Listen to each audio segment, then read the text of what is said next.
Hi guys, welcome back to the Library of Alexandria. And today guys, I have Boosh. Here are the note cards. So it is time for another tag video. And this one is the Finally Fall book tag. And I was tagged wonderfully by my amazing friend Elle over at Elliot Brooks.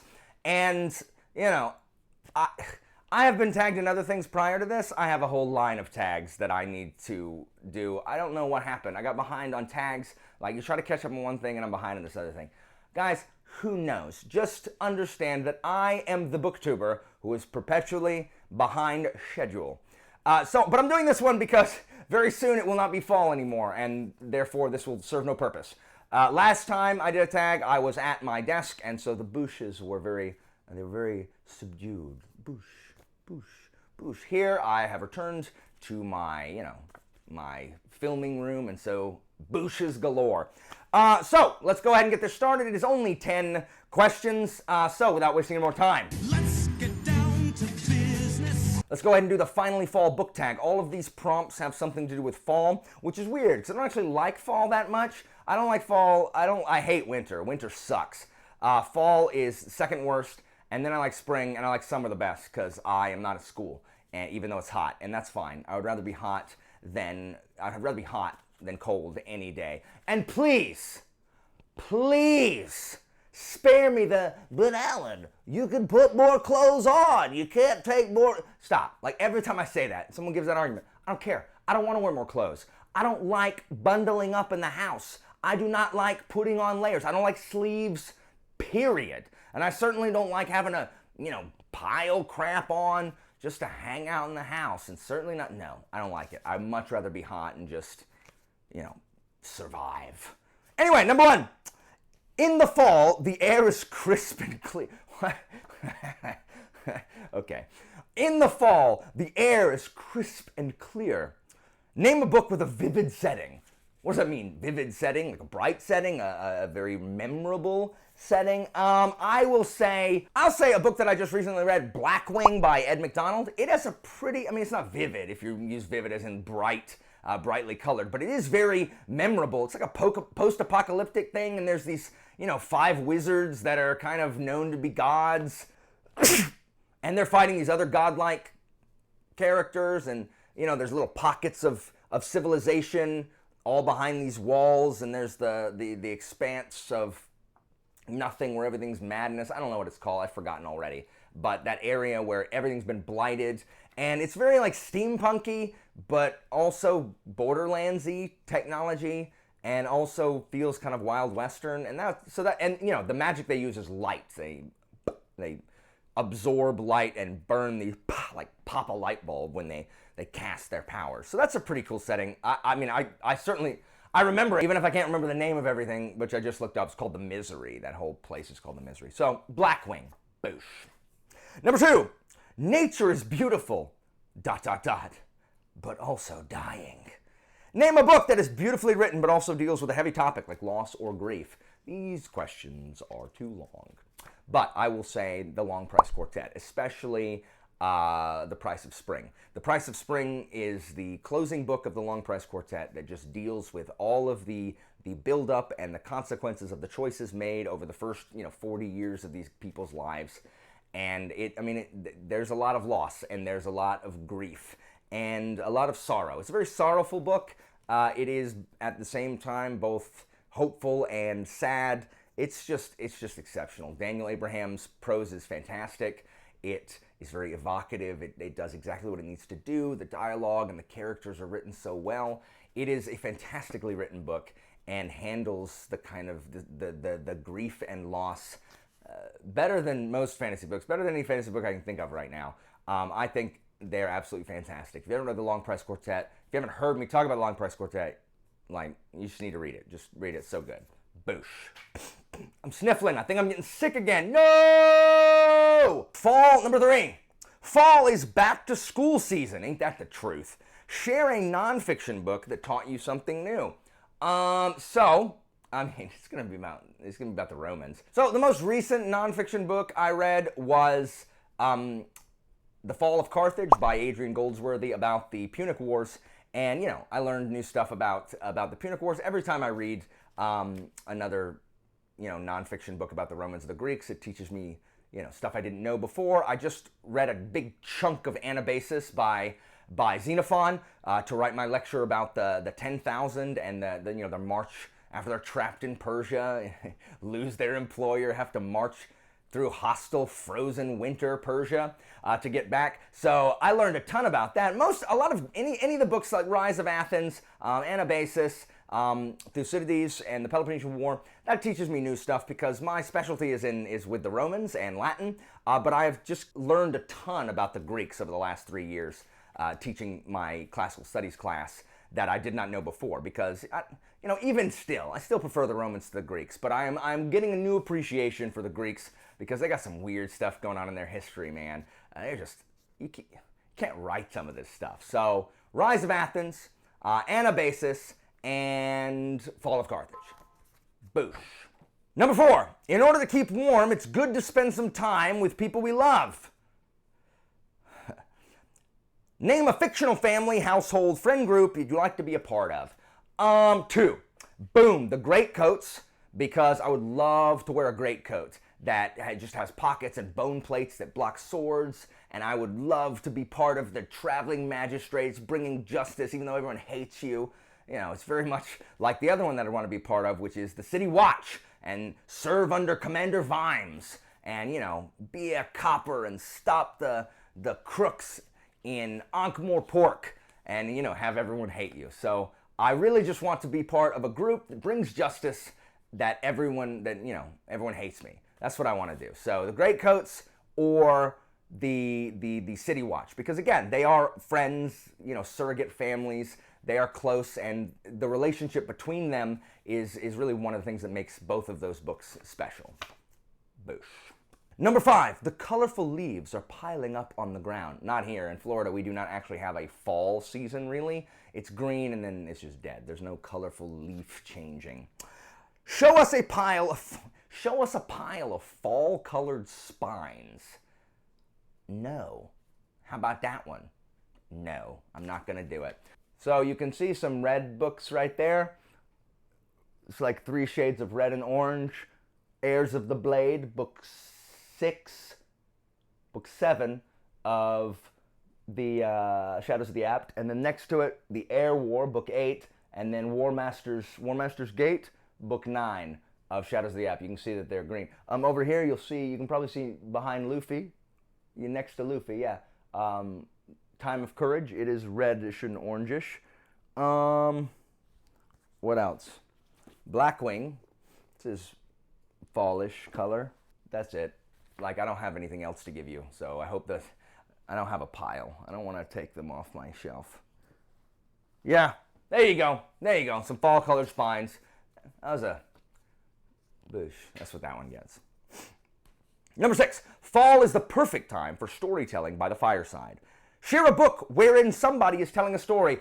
Easy! It's The Winter King, first book of the Warlord Chronicles by Bernard Cornwell. Just read the Warlord Chronicles, guys. In fact, listen to the Warlord Chronicles because it is a story being told by Derval, who was a friend and warrior of Arthur. He is writing this down for Queen Igraine, and it's so good. Because it's being told, it sounds fantastic in the audio. And Jonathan Keeble, I am a Jonathan Keeble stan. He is so good at narrating those. And so there, boom. It is definitely Winter King or Warlord Chronicles by Bernard Cornwell. And by saying so, I have dodged the answer that most people will choose, which is probably Name of the Wind. Boosh. Number 7, the nights are getting darker. Share a dark, creepy read. The nights are getting darker. Share a dark, creepy read. Anything by Lovecraft. I like Lovecraft's stories, despite him being a, terrible man. I do like Lovecraft's horror. I don't think anybody does the slow build of suspense into kind of dread, where you're just sweating and afraid and you don't really know why because literally nothing has happened. Some dude just wrote crap in a letter and then went outside to look at the empty sky, and then you're still, shaking in your boots. So I like a lot of Lovecraft stories. Some of my favorites are The Doom That Came to Sarnath is super creepy. Oh man, The Doom That Came to Sarnath is really good, an underrated Lovecraft story. And then of course the staples like Call of Cthulhu or Shadow over Innsmouth. The Color Out of Space, freaking creepy. Boosh. Number 8, The Days Are Getting Colder. Name a short, heartwarming read that could warm somebody's cold and rainy day. What? Oh, I don't know. What's a short and heartwarming read that could warm someone's dark and rainy day? Okay, first of all, I read mostly fantasies. There's no short books at all. Second, it's got to be a heartwarming short book, of which I have even fewer. I honestly have no idea. I don't know of any short, heartwarming reads. I don't read a ton of those.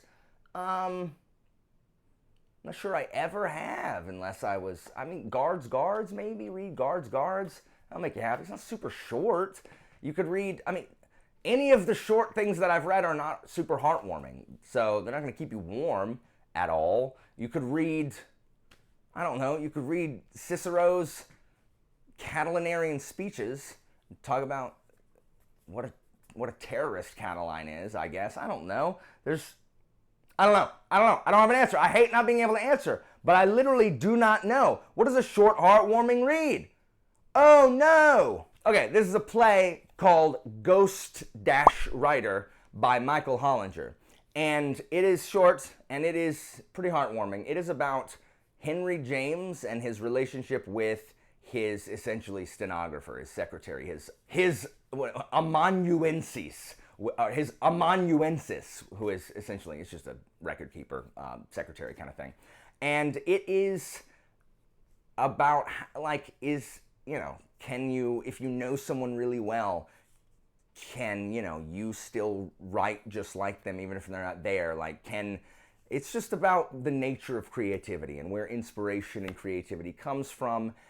And it's a very touching and heartwarming play. I like it a lot. I've never seen it performed, but it's called Ghost-Writer. If you're interested in literature and where literature comes from, and you like Henry James, I like Henry James. I like Turn of the Screw, but that's not heartwarming. So anyway, that is the answer I have. I'm so sorry. I wish I had something better. Boosh. Fall returns every year. Name an old favorite you'd like to return to soon. I would like to get back to, I would like to read the Deathgate Cycle, which was one of my favorites by Wise and Hickman. I wanted to start rereading it this year, and I didn't. I hope I can reread it next year. I definitely want to get to Hogfather, and that's in time for Christmas. I want to, keep reading more Discworld, more Pratchett. I also would like to get back to reading mysteries, like my Jonathan Kellerman, Alex Delaware novels that are kind of all the same, but I really liked them. They were really breezy reads. I definitely want to return to those. I haven't read these other mysteries. I want to get to those as well, but returning to Deathgate Cycle, some Kellerman mysteries, and Discworld, of course. Boosh. Number 10, fall is the perfect time for cozy reading nights. Share your favorite cozy reading accessories, it says. So, for me, cozy reading involves a pair of jeans and my loafers and my t-shirt or whatever I wore to the day. I don't really accessorize to read. I really just sit in, I usually sit in the garage if it's warm enough in my old computer chair, and I just lean back in it and read. So like my table, and I've got my computer pulled up. Or if it's cold, I sit inside. But either way, one thing that is necessary is I do like having ambiance when I'm reading. So again, as soon as it passes my wife's birthday, which is Halloween, as soon as that passes, I will have on repeat the Calmed by Nature Christmas cafe that has jazzy, smooth jazz, Kenny G Christmas music in the background. While I read, and I'll have that on until it stops being cold, because it's the perfect cold weather ambiance. A lot of times I listen to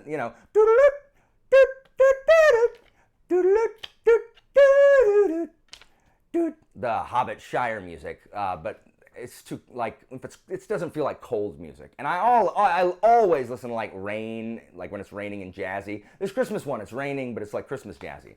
So that is really my only accessory. I don't like, need to bundle up. I have a cup of coffee, I guess. I'm just not an accessorizer in general, because it's just like, I don't need more junk around my person. I just have so much junk. And that's why every teacher appreciation week, they think that I'm going to be, they give me like a pen. It's not even a good pen. It's one of those crappy Bic pens that, break your wrist trying to get ink to come out of it, because it's a ballpoint pen, that says, "You're a great teacher" on the side. It's like, thanks. Thanks for giving me your single, this pen that you ordered 3,000 of in bulk. And then a spatula that they put in my box that says, "You're a flippin' good teacher" on it. It's like, thanks, but I don't need another spatula. I have several spatulae, right? And it's just, they just give me tchotchkes that say, "Oh, you're," and I don't need tchotchkes. Like, I don't need tchotchkes. Look at I need to show you a picture of my desk at work. I do not need more stuff to put on my desk. Like, maybe they give me a coffee, like, thermal mug. I would use that. Like, I definitely would use that. But just like tchotchkes to put on my desk, like, they're not even personalized. It's just like, "You're a teacher. Here's an eraser." I don't need it. So I don't have a bunch of accessories. Boosh. Well, that was lame. All right, and then, of course, spread the autumn appreciation by tagging some people. Whom am I going to tag in this particular tag? I'll tag Grace over at Grace Dion. I will tag Ben at Overly Average Ben. I don't know if you do tags, Ben, but you're about to go on Jeopardy, so do a tag. That's your consolation prize. And then also, I will tag Klaus, because I bet Klaus hates fall. Doesn't Klaus seem like a guy who hates the fall? Like, Klaus seems like a guy who scowls at the leaves falling from the tree. Like, how dare you? So anyway, so that is my finally fall tag. I'm going to try to get some more tags in here, guys. Do you like fall? What is you guys' favorite season? If you tell me your favorite season, I will tell you what faction of Roman chariot racing that you would belong to, because each of the 4 main factions corresponded to one of the seasons. So guys, that is it for me. As always, information about my Patreon if you want to support me financially, and my Discord if you just want to come talk to us in a great space. One of the friendliest places on the internet is down in the description, and I'll see you next time, guys.